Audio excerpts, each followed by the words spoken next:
नमस्कार, मी राजू नानाजी फुके, आपला host Phuke sir परम यूट्यूब चॅनल. आत्ताच एक वाक्य ऐकलं मुख्यमंत्र्यांचा. व्हिडिओ बघितला असेल. त्यांच्या व्हिडिओवर कोणी कॉमेंट्स करत नाही, फक्त मी करण्याची हिंमत केली, कारण काही खरं नाही बुवा. कुणाचा कोणता गेम वाजेल आणि ते काही. पण मी एक भेदभीतच विचारतो. साहेब म्हणतात की खरीपाला जास्त खर्च लागत नाही, शेतकऱ्याला मुलाला खर्च लागत नाही, स्वतःला जीवन जगण्याकरता खर्च लागत नाही. त्याला ठेक्याने एकरी 20,000 रुपये मिळतात आणि ज्याने ठेक्याने शेती केली त्याला 20,000 रुपये द्यावे लागतात. हे तर पहिलं गृहीत धरावं लागेल. त्याला उन्हाळ्यामध्ये नांगरटी वखरणी करता ट्रॅक्टरला पैसे द्यावे लागते, डिझेलला पैसे द्यावे लागते, ज्यावर GST द्यावा लागतो, टॅक्स द्यावा लागतो. आणि सगळ्यात मोठी संख्या कुणाची आहे? शेतकऱ्याची. महाराष्ट्रामध्ये 1,10,00,000 शेतकरी आहेत. आता एकरी खर्च जर आपण 20,000 हा पकडला, ट्रॅक्टरचा 10,000 रुपये खर्च पकडला, 30,000 झाले. निंदन वगैरे खुरपणी 20,000 रुपये, बियाणे 10,000, तरी आपण 50,000 ते 60,000 रुपये खर्च. आणि शेतकऱ्याला का हो? तुम्ही मंत्रालयात जातात, तुम्हाला पगार मिळतो, कर्मचारी जातो, किती मिळतो? एका आमदाराला 3 लाख रुपये मिळतात, 36 लाख रुपये. मग 10% ही अपेक्षित नाही की 3.5 लाख रुपये. मग ज्याच्याजवळ 2 एकर 5 एकर शेती आहे, 5.5 मग त्याचा खर्च 3.5 लाख रुपये लागला आहे. एका एकराला 50,000 आपण पकडला तर 2.5 लाख रुपये लागला आहे. आणि तुम्ही इन्कम टॅक्समध्ये 12 लाखापर्यंत सूट घोषित केली, म्हणजे तुम्ही कबूल केलेलंच आहे की 12 लाख खर्च हा लागतोच. मग अशा रीतीने तुम्ही 6 लाख खर्च मिनिमम पकडायलाच पाहिजे. मग त्याचं उत्पन्न काय होते? एकरी किती कापूस पिकतो? 3 क्विंटल.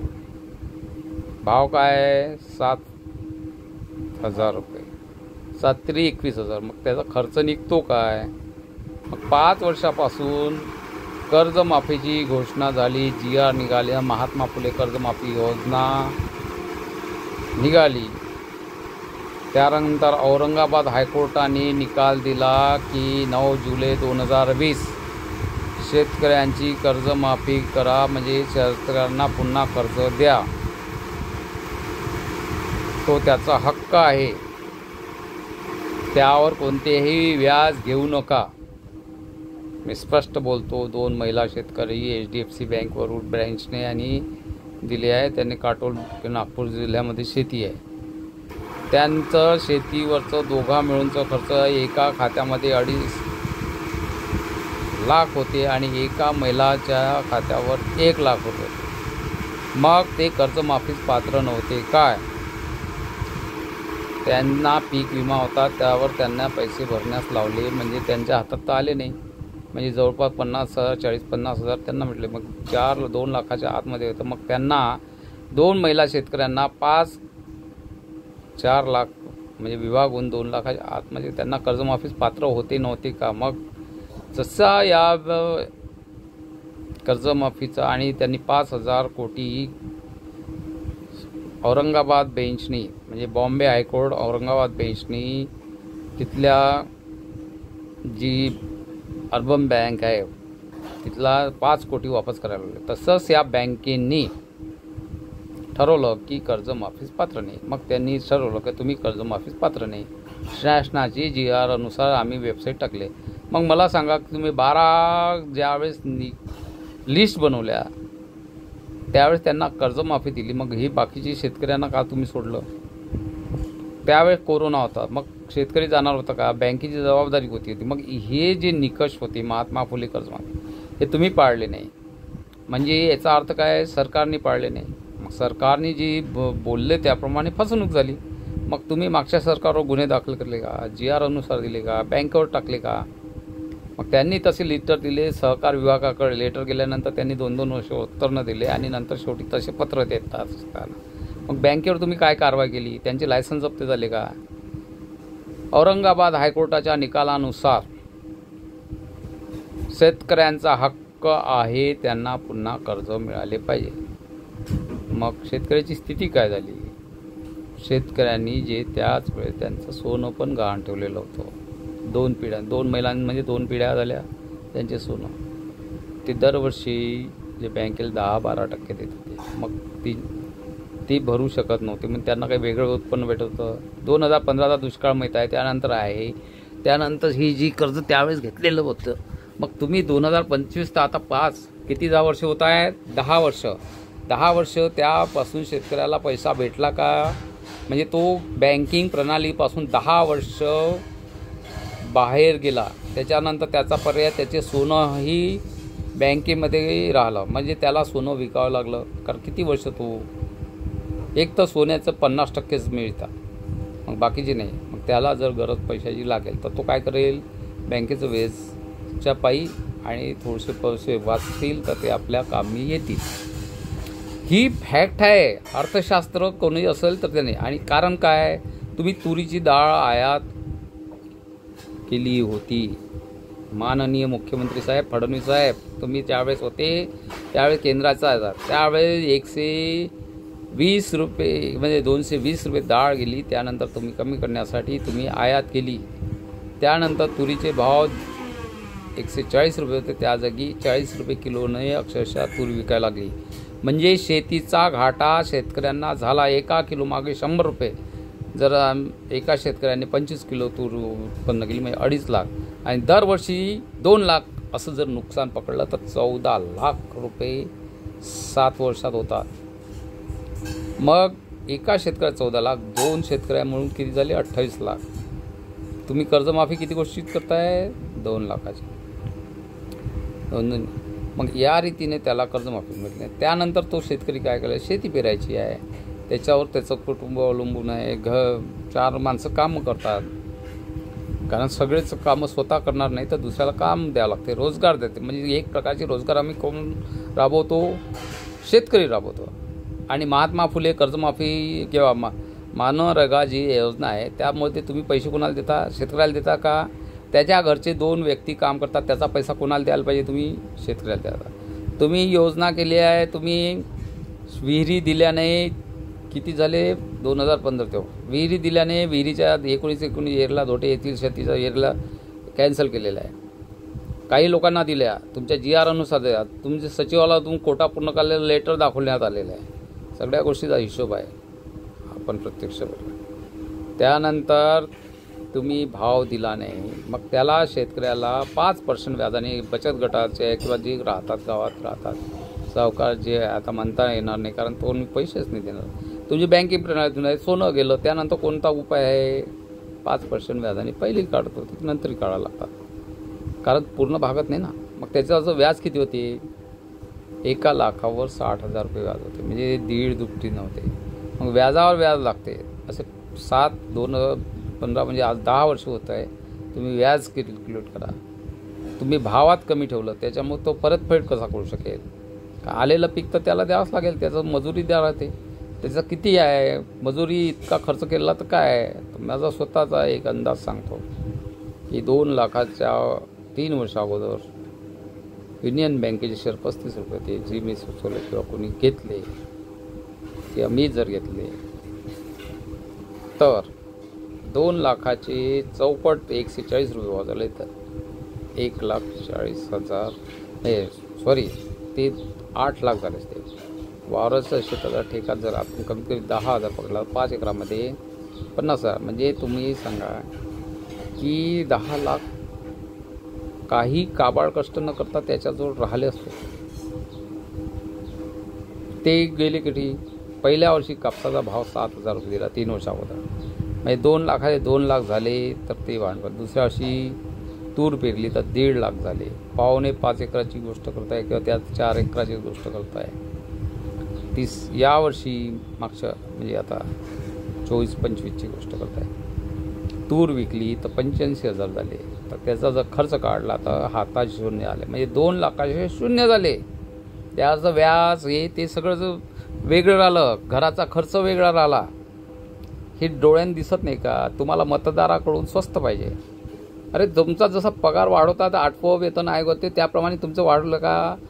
7 वर्ष अगोदर तुरीचे डाळीचे भाव 215 रुपये 20 रुपये होते, त्यानंतर तुम्ही वाढायला 400 रुपये तुरीचे डाळ व्हायला पाहिजे, कारण त्यावेळेस 100 रुपये मजुरी होती, किंवा 15-20 वर्ष अगोदर 20 रुपये मजुरी होती, 30 रुपये मजुरी होती. आज किती आहे?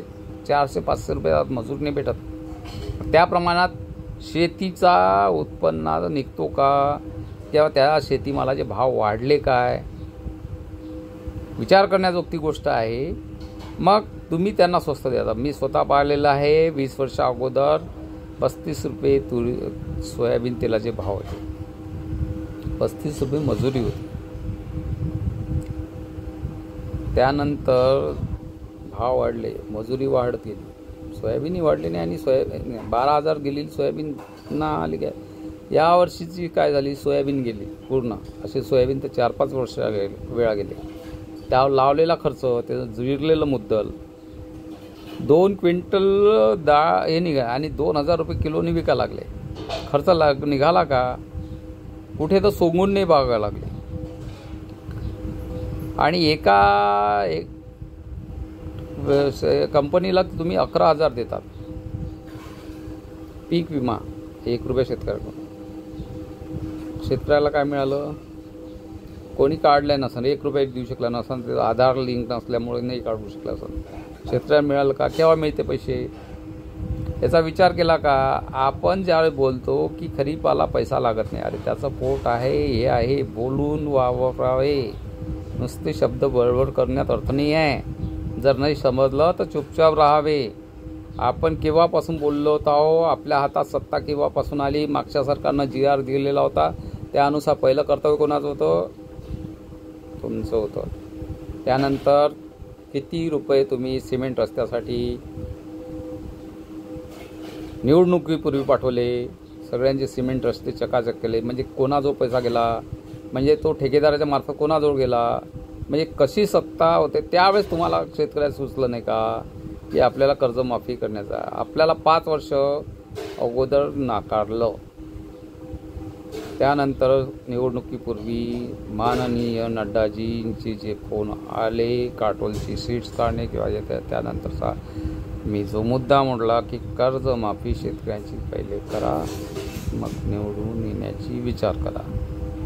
मग तुम्ही निवडून आले, त्यानंतर आता पीक पेरण्याचे आहे. कोणाला ट्रॅक्टर टाकायचा आहे, त्याला पैसा द्यावा लागतो. कोणाला बी घ्यावं लागते, पैसा द्यावा लागतो. मुलाची ॲडमिशन येईल, कोणी 12वी झालेली आहे, कोणाला इथे शहरात राहून भाडं द्यावं लागते, प्रत्येक महिन्याला द्यावं लागते. शेतकऱ्याचं पीक वर्षभर त्याला, म्हणजे कुणव्याचं पीक न शिमग्याला भीक ही जी जुनी म्हण आहे. आणि कोण बी झाला उताना, घरी आला दाना, आणि कोण ह्या म्हणी आहे. याचा अर्थ काय आहे की त्याचं जे उत्पादन आहे त्याने जे घेतलेलं असते सावकार चक्रामध्ये तो सगळा पडतो. कारण तो कोणाकडून उधार उसणं 5% घेऊन पिकवतो, पण त्याला जसा माल आला त्याला पहिल्यांदा त्याचा द्यावा लागतो. मग तुम्ही सांगा की 1 लाखावर 60,000 रुपये दिले तर 60,000 रुपये, 1,60,000 रुपये त्याला द्यावं लागेल त्याच्या घरी. मग पुढच्या वेळेस 60,000 जरी घेतले त्यांनी तर त्याला 60,000 म्हणजे त्यांनी दिलेल्या व्याजावर व्याज द्यावं लागत आहे. कळलं? कसा तो समोर जाईल? आणि तुम्हाला तर शांतपणे झोप लागली 5 वर्ष, कर्जमाफी नाही झाली. तुम्ही तर त्यावेळेस काही नाही केलं. जर त्या मुद्दा GR होता तर तो अवलंबला आणायला पाहिजे होता. जर त्या सरकारने तर त्यांनी न बोलता केलेली तर त्यांच्यावरच्या फीज, बँकेने केली तर बँकेवर. मग तुमच्याजवळ गृहमंत्र्यासारखं खातं असल्यानंतर तुम्ही हे जर विचार करत नाही, तुम्हाला स्वतः वकील असताना जर ह्या समजत नाही, तुम्ही शेतकऱ्याच्या हिताची गोष्ट करता. तुम्ही स्वतः सोयाबीनसाठी त्यावेळेसच्या 6,000 रुपये मागणीसाठी आंदोलन केले होते. मग शेतकऱ्यांच्या हृदयासोबत तुम्ही भावनेसोबत खेळता असं म्हटलं तर कसं वाटेल? BJP दगडा विटणे तुमच्याजवळ पर्याय नव्हता, म्हणून तुमचं मुख्यमंत्री पदासाठी पाठीशी उभा राहणारा मी पण होतो. कारण दुसरा इलाज नव्हता. आम्ही पाहिलेलं आहे की मागे काय झालं. लोकसभेला सांगण्याचं होतं का दगडापेक्षा वीट मऊ आहे.